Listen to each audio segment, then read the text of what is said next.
अपने प्रभु की स्तुति गाएं। हालेलुया, धन्यवाद स्तुति गाएं, हम अपने प्रभु की स्तुति गाएं। हालेलुया, हालेलुया स्तुति गाएं, हम अपने प्रभु की स्तुति गाएं। अच्छा है, भला है, मेरा यीशु अच्छा है, मेरे लिए पर्याप्त है। अच्छा है, भला है, मेरा यीशु अच्छा है, मेरे लिए पर्याप्त है। धन्यवाद स्तुति गाएं, हम अपने प्रभु की स्तुति गाएं। Thank you Jesus, thank you Lord. परमेश्वर का धन्यवाद करते हैं। और मैं गुजारिश करता हूं कि वॉल्यूम को बढ़ा दें थोड़ा, ये वॉल्यूम को यहाँ से बढ़ा दीजिए। Thank you Jesus, thank you Lord. और परमेश्वर का धन्यवाद करते हैं आज की इस सुंदर शाम के लिए। शैतान भरसक कोशिश करे, लेकिन उसके लोग सदा जीतेंगे। हालेलुया। आज भी बहुत सारी टेक्निकल प्रॉब्लम्स हो रही थी, लेकिन हमने दुआ करी और हमने कहा पिता परमेश्वर, हमें आपके नाम का प्रचार करना है। प्रभु सारी मुश्किलों को तोड़ और होने दे प्रभु कि आज की शाम फिर से हम तेरी स्तुति और आराधना करने पाएं। और सच में खुदा हमारी दुआओं को सुनता है। Beside all these technical problems, we are able to come live once again. Hallelujah. तो चलिए मिलके परमेश्वर की स्तुति करेंगे। धन्यवाद स्तुति गाएं, हम अपने प्रभु की स्तुति गाएं।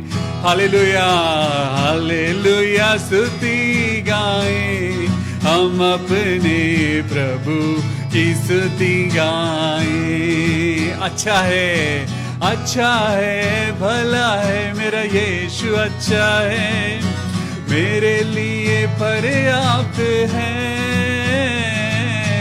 अच्छा है, भला है, मेरा यीशु अच्छा है, मेरे लिए पर्याप्त है।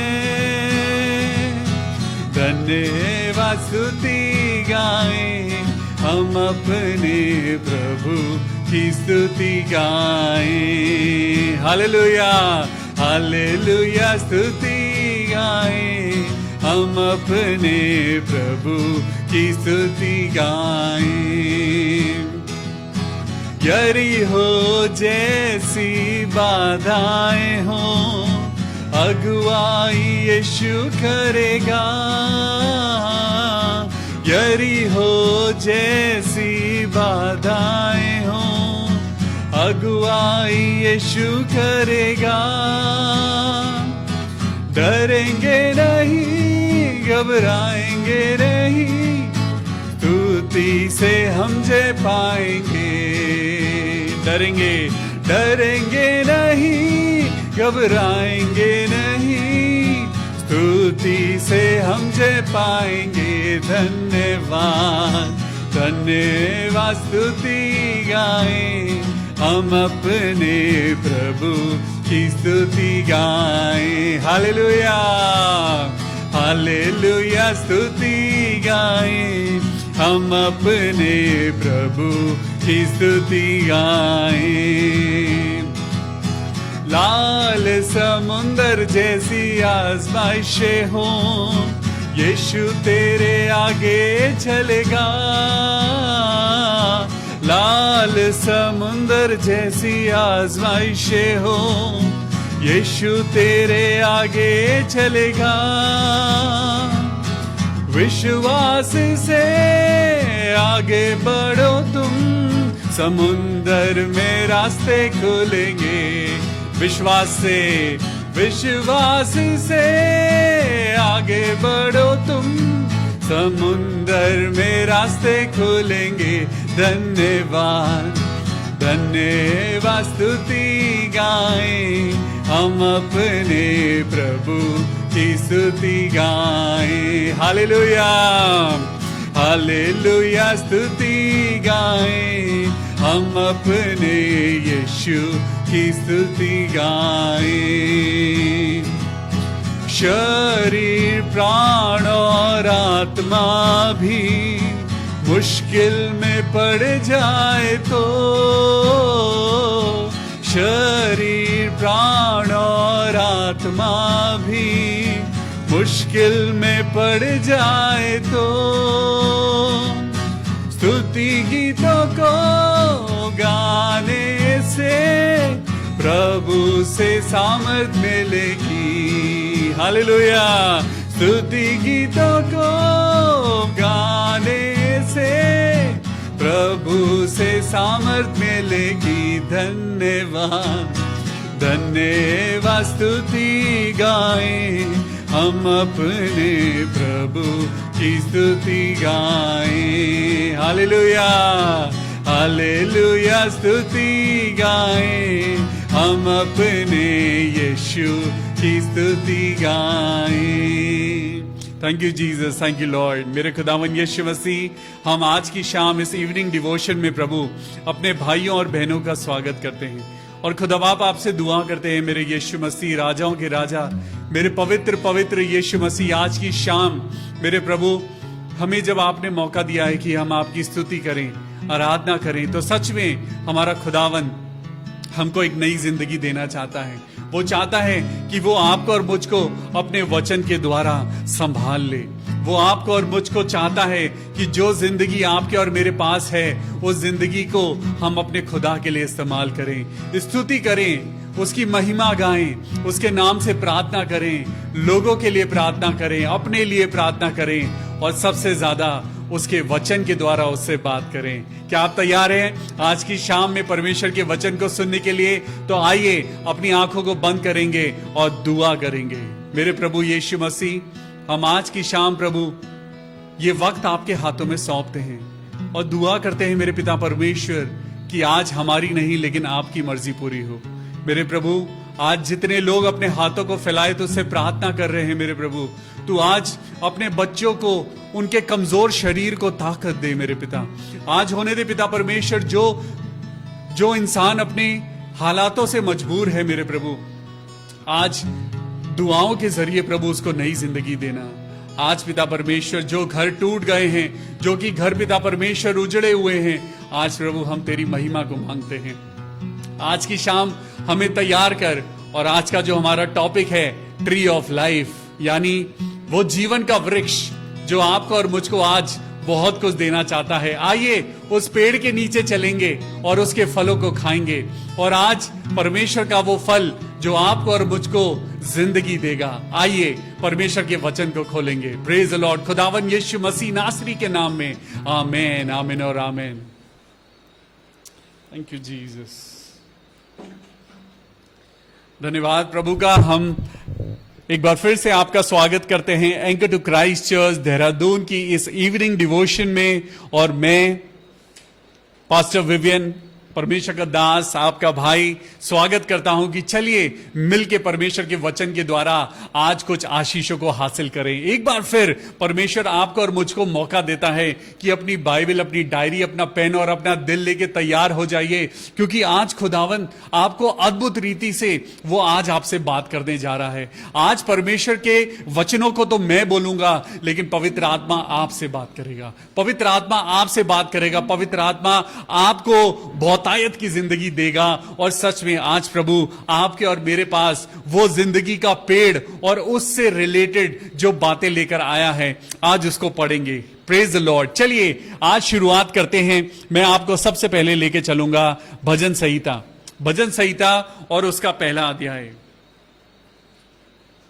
Praise the Lord, hallelujah. परमेश्वर यीशु मसीह, जब हम आपके इस पवित्र बाइबल को पढ़ते हैं मेरे प्रभु, हमें अपनी अकल, बुद्धि और ज्ञान से भरना, ताकि हम आज आपकी इन बातों को समझें और अपनी जिंदगी को अच्छा करने पाएं। भजन संहिता उसका पहला अध्याय और पहली आयत को हम पढ़ेंगे। क्या ही धन्य है वो पुरुष जो दुष्टों की युक्ति पर नहीं चलता और ना पापियों के मार्ग में खड़ा होता है और ना ठट्टा करने वालों की मंडली में बैठता है, परंतु वो तो यहोवा की व्यवस्था से प्रसन्न रहता और उसकी व्यवस्था पर रात दिन ध्यान करता रहता है। वो उस वृक्ष के समान है जो बहती नालियों के किनारे लगाया गया है और अपनी ऋतु में फलता है और जिसके पत्ते कभी मुरझाते नहीं, इसलिए जो कुछ वो पुरुष करे वो सफल होता है। हालेलुया। आज बाइबल एक एग्जाम्पल के साथ आपके लिए कुछ लेकर आया है। आज परमेश्वर का वचन आपके लिए इस वृक्ष के द्वारा एक इलस्ट्रेशन लेके आया है। जब परमेश्वर आपसे और मुझसे इस पेड़ के बारे में बात कर रहा है तो भजन संहिता में परमेश्वर का वचन आपसे और मुझसे कहता है कि वो उस वृक्ष के समान है। कौन? जो परमेश्वर की व्यवस्था पर चलता है। आप और मैं आज जब परमेश्वर की व्यवस्था पर चलते हैं तो परमेश्वर क्या कहता है?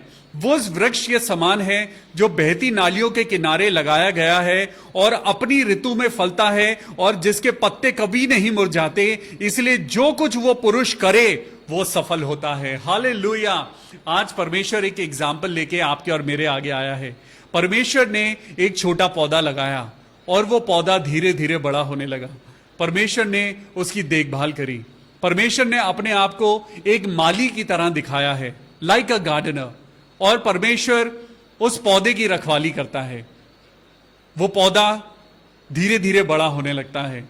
परमेश्वर की, उस गार्डनर की, उस माली की कुछ एक्सपेक्टेशंस है कि ये पेड़, ये पौधा जब एक दिन बड़ा होगा, ये पौधा बड़ा होगा और एक दिन ये बड़ा अच्छा फल लेके आएगा। परमेश्वर इंतजार करता है। परमेश्वर कहता है कि जब ये पौधा, छोटा पौधा जब एक दिन बड़ा होगा, जब इसका फल देने का समय आएगा, मैं फिर से इसके पास आऊंगा और मैं चाहता हूं कि ये बहुत फलवंत हो। परमेश्वर का वचन कहता है कि पिता की इस महिमा इसमें है कि पुत्र बहुत सारा फल लेके आए। हालेलुया। आज प्रभु यीशु मसीह आपसे और मुझसे आज यही चाहता है। प्रभु चाहता है कि आप और मैं फलवंत हो। तो चलिए आज सबसे पहले मैं आपको लेके चलता हूं उस उत्पत्ति की किताब में जहां परमेश्वर ने इस पेड़ को लगाया, द ट्री ऑफ लाइफ।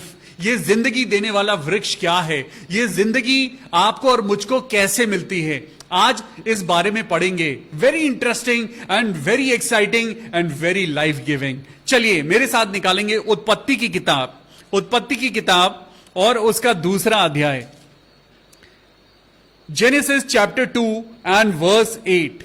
यहां पे लिखा है, और यहोवा परमेश्वर ने पूर्व की ओर अदन में एक वाटिका लगाई। परमेश्वर ने पूर्व की ओर अदन में एक वाटिका लगाई। एक गार्डन पर परमेश्वर ने बनाया। उस गार्डन को बनाने के लिए परमेश्वर ने पूर्व दिशा की ओर यह स्थान चुना। यह पूर्व दिशा की ओर आपको और मुझको दर्शाता है कि आप और मैं कहीं ना कहीं उस एरिया में आते हैं जहां परमेश्वर की नजर है। Praise the Lord. कोई नहीं जानता कि यह अदन की वाटिका कहां थी सिवाय परमेश्वर के। परमेश्वर ने उस पूर्व दिशा में यह अदन की वाटिका लगाई और वहां आदम को, जिसे उसने रचा था, रख दिया।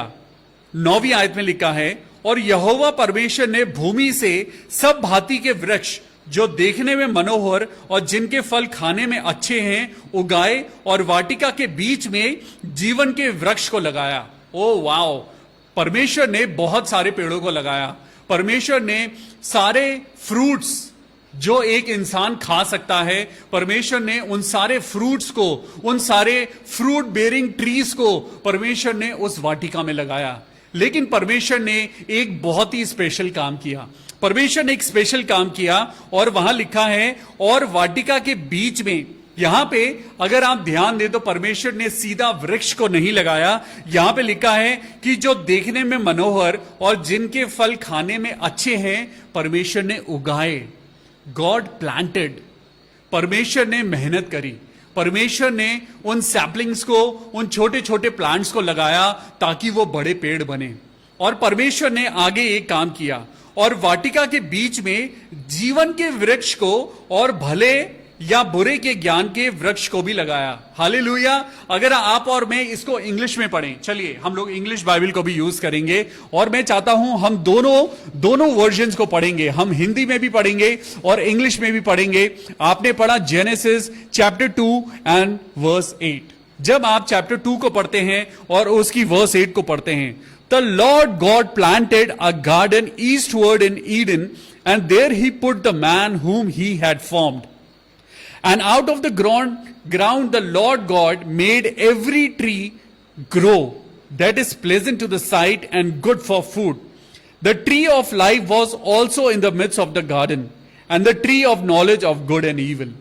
परमेश्वर ने वहां पे जो पेड़ लगाया, अब मैं आपको दोबारा हिंदी में लेके चलता हूं, और परमेश्वर ने यहां पे 8वीं आयत में 9वीं आयत में क्या लिखा है, और यहोवा परमेश्वर ने भूमि से सब भांति के वृक्ष जो देखने में मनोहर और जिनके फल खाने में अच्छे हैं उगाए, और वाटिका के बीच में जीवन के वृक्ष को और भले या बुरे के ज्ञान के वृक्ष को भी लगाया। परमेश्वर ने इस पेड़ को एक स्पेशल कैटेगरी में रखा। परमेश्वर ने इस पेड़ को लगाया और आदम को वहां पे रखा, और आदम को बोला कि तू इस वाटिका की रक्षा करना, लेकिन देख मैं तुझे एक कमांड देता हूं। परमेश्वर ने बोला you are free to roam here and there, तुम इस पूरी वाटिका के मालिक हो, तुम्हें जो मन करे तुम उसे खाओ, लेकिन जो ये वृक्ष मैंने बीच में लगाया है इसके फल को ना खाना।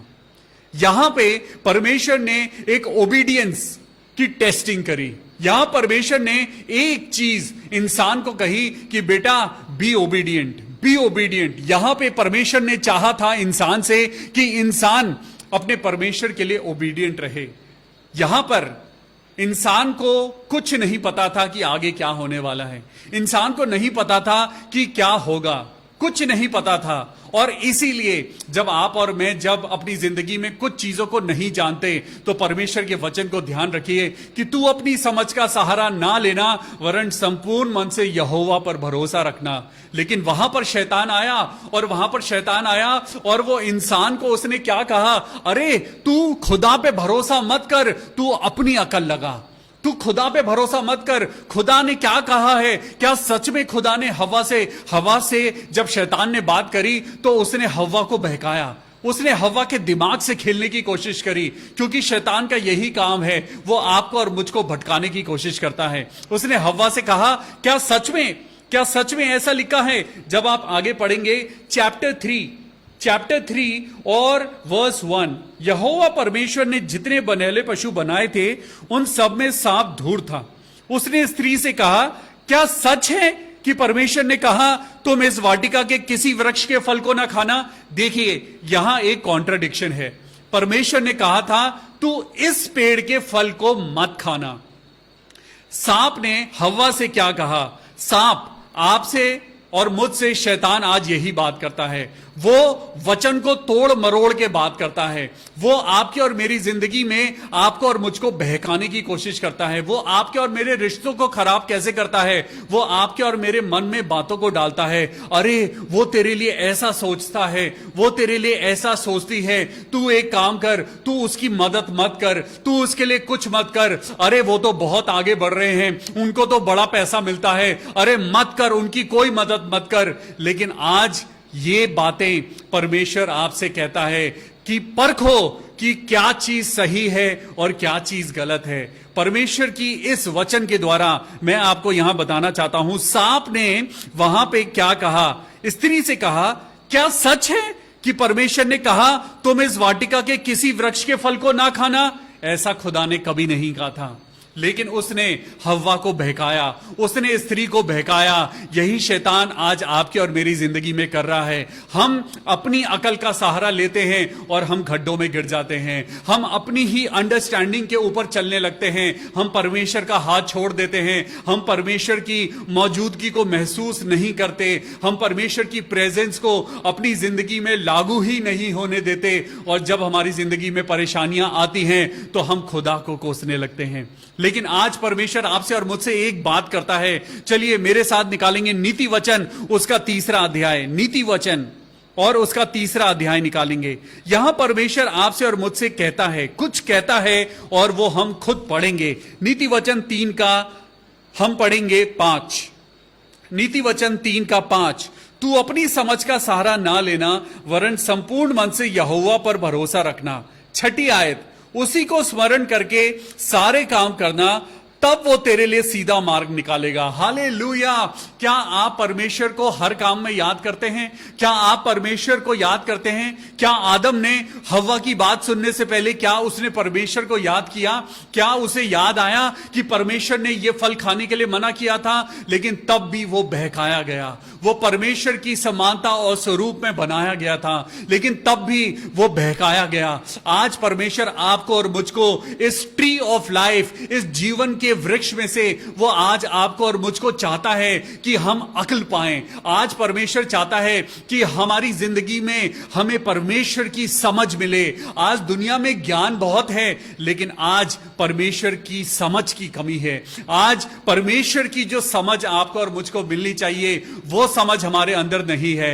आज गूगल हमें बहुत सारी इंफॉर्मेशन दे सकता है। आज विकिपीडिया आपको और मुझको बहुत सारी इंफॉर्मेशन दे सकता है, लेकिन क्या वो ज्ञान आपको और मुझको परमेश्वर के नजदीक लेके जा सकता है? नहीं।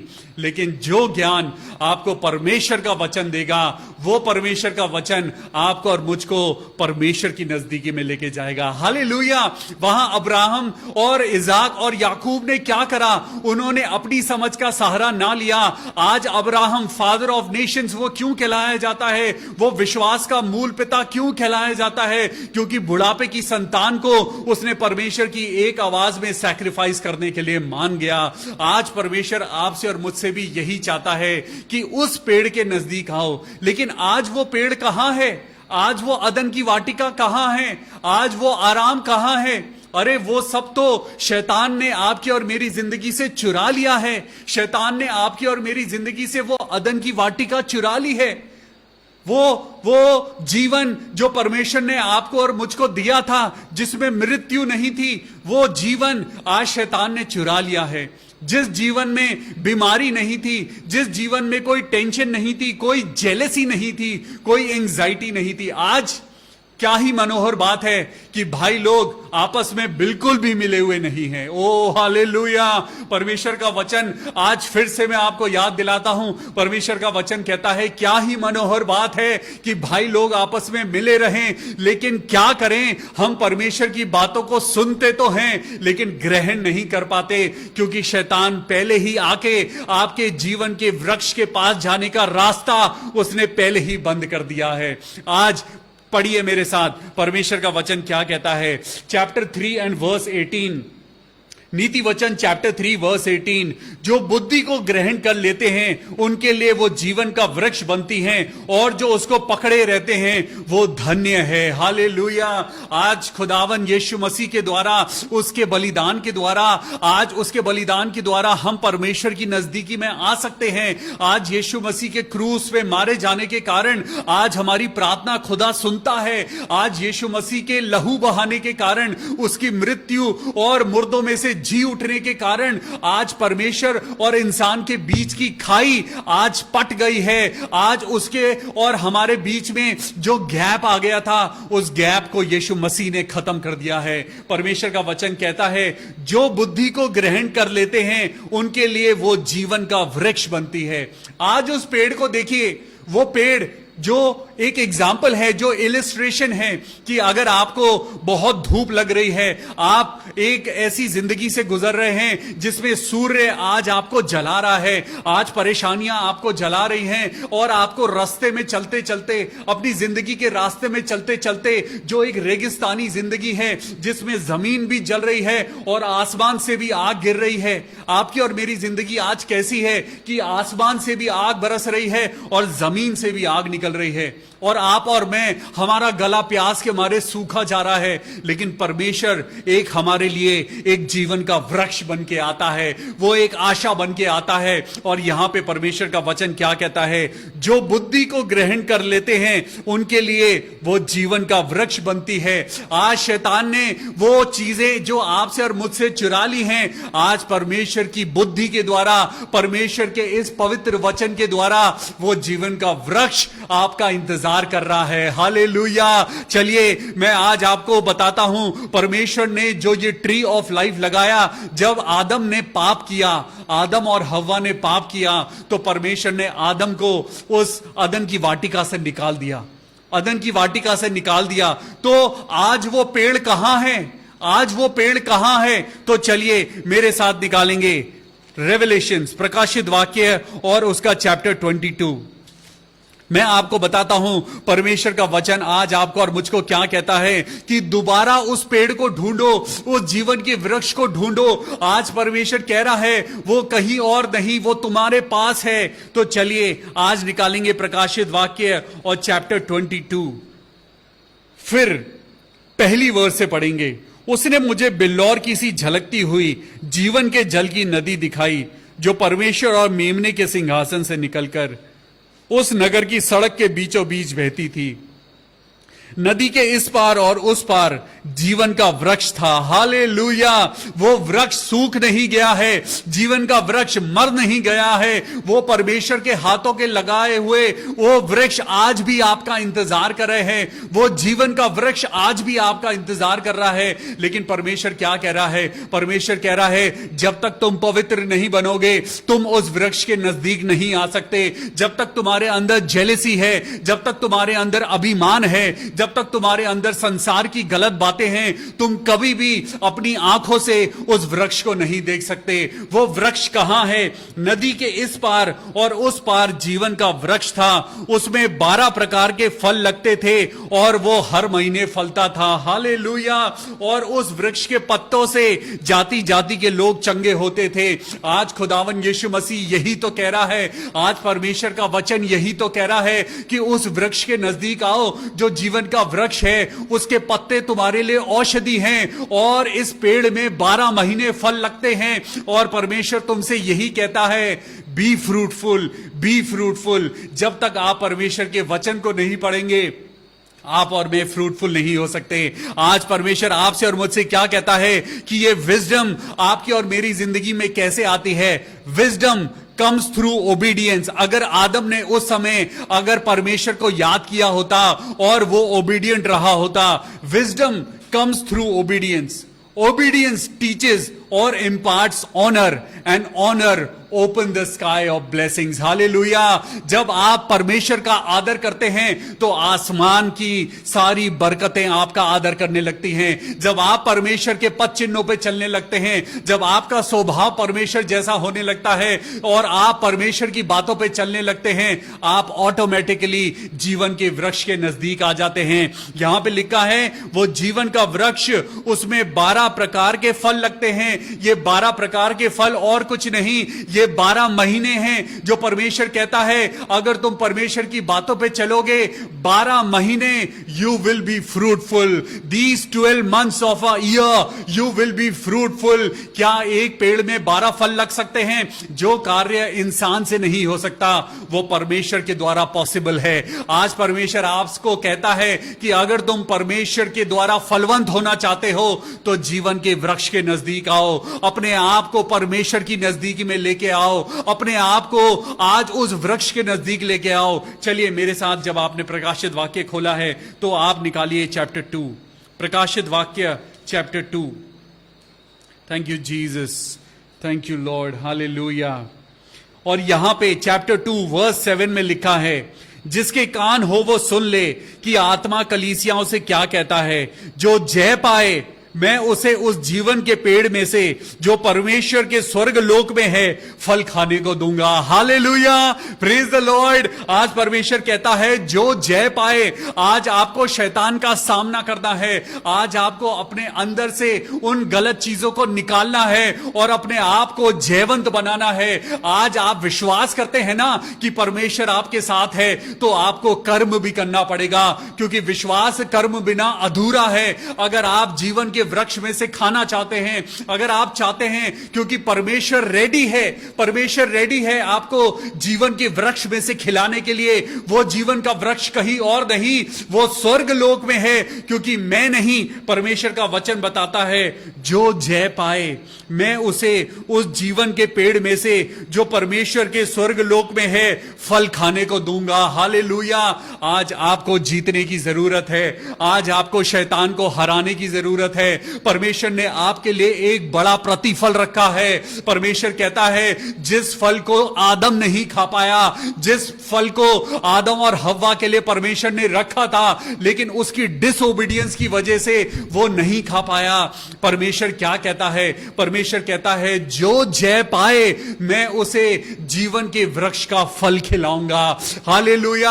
आज तैयार हो जाइए, अपने आप को तैयार करिए, अपनी जिंदगी में से वो बातों को निकालिए और शैतान को हराइए, क्योंकि परमेश्वर आपके साथ है। एक आखिरी आयत आपको पढ़ाना चाहता हूं जो आपको बहुत हिम्मत देगी। मेरे साथ निकालेंगे दूसरा इतिहास, सेकंड क्रॉनिकल्स। दूसरा इतिहास निकालिए मेरे साथ, दूसरा इतिहास और उसका चैप्टर 7। आज परमेश्वर की इस आयत को पढ़ के खत्म करूंगा। और यहां पे लिखा है दूसरा इतिहास चैप्टर 7 वर्स 14, 15 एंड 16। दूसरा इतिहास second chronicles chapter 7 verse 14, 15 and 16। तब यदि मेरी प्रजा के लोग जो मेरे कहलाते हैं दीन होकर प्रार्थना करें और मेरे दर्शन के खोजी होकर अपनी बुरी चाल से फिरें, तो मैं स्वर्ग में से सुनकर उनका पाप क्षमा करूंगा और उनके देश को ज्यों का त्यों कर दूंगा। अब से जो प्रार्थना इस स्थान में की जाएगी उस पर मेरी आंखें खुली और मेरे कान लगे रहेंगे। आज परमेश्वर आपके घर के लिए एक आयत को दे रहा है। आज आपके लिए परमेश्वर एक आयत को दे रहा है और परमेश्वर कह रहा है क्योंकि अब मैंने इस भवन को अपनाया है और पवित्र किया है कि मेरा नाम सदा के लिए इसमें बना रहे। मेरी आंखें और मेरा मन दोनों नित्य आज से तेरे घर पे लगे रहेंगे। हालेलुया। खुदा बाप आज आपको जयवंत करे, क्योंकि परमेश्वर चाहता है कि आप उस जीवन के वृक्ष के पास आए और परमेश्वर आपको उस जीवन के वृक्ष में से फल तोड़ के दे और आप परमेश्वर के लिए सिद्ध बन जाएं। हालेलुया। परमेश्वर का वचन आपको जयवंत करे। इन वर्सेस को पढ़िए, जो वर्सेस आज आपके लिए शेयर करी गई हैं, इन वर्सेस को पढ़िए और जोरावर मसीह बनने के लिए तैयार हो जाइए। खुदा बाप आप सबको बहुत आशीष दे। आइए, ये समय होगा जब हम लोगों के लिए दुआ करेंगे, अपने भाई और बहनों के लिए दुआ करेंगे। क्या आप रेडी हैं? तो चलिए आइए मेरे साथ प्रार्थना करेंगे। Thank you Jesus, thank you Lord. हम नेहा के लिए प्रार्थना करते हैं। प्रभु यीशु मसीह, राजाओं के राजा, मेरे परमेश्वर, हम धन्यवाद करते हैं प्रभु आज तेरे इस जीवन के वृक्ष के लिए और प्रार्थना करते हैं कि प्रभु हम इसके नजदीक आ जाएं। प्रभु हमारे अंदर से उन बुरी बातों को खत्म कर प्रभु, ताकि हम अपनी जिंदगी में फलवंत होते जाएं। मेरे प्रभु इस जीवन के वृक्ष में से हमको खिला ताकि हम जयवंत हो जाएं। मेरे प्रभु नेहा के लिए प्रार्थना करते हैं। प्रभु तेरी बेटी ने जब अपनी पढ़ाई पूरी कर ली है, मेरे प्रभु हम प्रार्थना करते हैं कि तेरी बेटी नेहा की एक अच्छी गवर्नमेंट जॉब लग सके। हम प्रार्थना करते हैं सिस्टर सोनी रानी इंदर के लिए। मेरे प्रभु इनके पेट में दर्द है, आइए सिस्टर सोनी रानी के लिए प्रार्थना करें। मेरे प्रभु यीशु मसीह, आइए हम प्रार्थना करते हैं। मेरे प्रभु यीशु मसीह, राजाओं के राजा, मेरे परमेश्वर, मैं बहन सोनी को इस समय तेरे हाथों में सौंपता हूं और प्रार्थना करता हूं मेरे पिता परमेश्वर, इसी समय तेरी बेटी का पेट का दर्द चला जाए। प्रभु अपने लहू के द्वारा चंगाई दे, प्रभु अपनी पवित्रता के द्वारा चंगाई दे और होने दे। खुदावन यीशु नाम में इस बेटी का दर्द हमेशा हमेशा के लिए चला जाए। मैं सिस्टर गायत्री देवी के लिए प्रार्थना करता हूं। प्रभु इनके परिवार के साथ होना, इनकी जिंदगी को प्रभु आशीष देना, इनके ऊपर जो भी पिता परमेश्वर जो संसारिक बोझ है प्रभु यीशु मसीह के नाम से वो दूर होने पाए। मेरे प्रभु जितने लोग आज हमारे साथ इस प्रार्थना सभा में जुड़े हैं सबको आशीष देना। जैसा प्रभु तेरा वचन कहता है, जो जय पाएगा मैं उसे जीवन के वृक्ष में से इस फल को खिलाऊंगा। तो आइए परमेश्वर के वचन के द्वारा जयवंत होने पाए। खुदावन आप सबको बहुत आशीष दे। खुश रहिए, सुरक्षित रहिए। कल फिर मिलेंगे शाम को 6:30 बजे परमेश्वर के वचन के साथ। In Jesus name we pray, amen, hallelujah. God bless you. Good night.